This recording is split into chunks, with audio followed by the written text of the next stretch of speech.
Сәлем достар, бүгін мен сіздерге балалардың сүйіп жейтін асы корondықтың жасалу жолын көрсетемін. Міне ыдысымызға ұнымызды салып, үстіне қантымызды, тұзымызды және бір жұмыртқамызды жарып саламыз.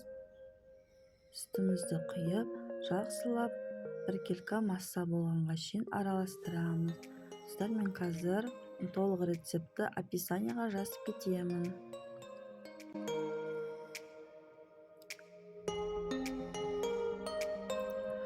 Мінекей дайын болған массамызды қазір сосискамыз бататындай стаканға құямыз.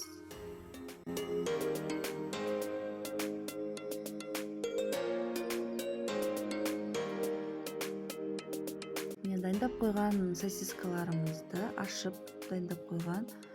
Осылай шпажкаларымызды ортасына, сосисканың ортасына осылай салып шығамыз. Ішкі жағын салмаңыздар, балалардың аузына кіріп кетуі мүмкін. Ішкі емес жағын салып шығамыз. Мен дайындап алдым. Келесі мен осындай сухари қолдандым. Осы сухаримізді тарелкамызға салып аламыз. Осылай салып дайындап алайық.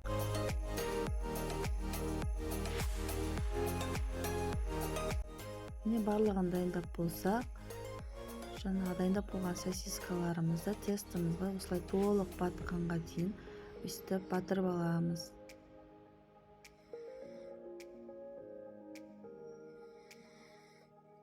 Батырып алған сосискаларымызды сухаримізге жақсылап аунатамыз.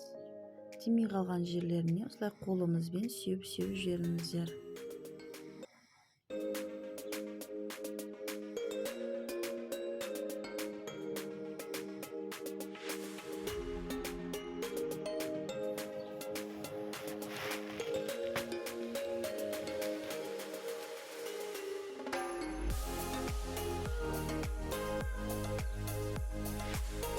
Алдын ала қыздырылған майымызға осылай саламыз. Салғаннан кейін астын орташа отқа қоямыз.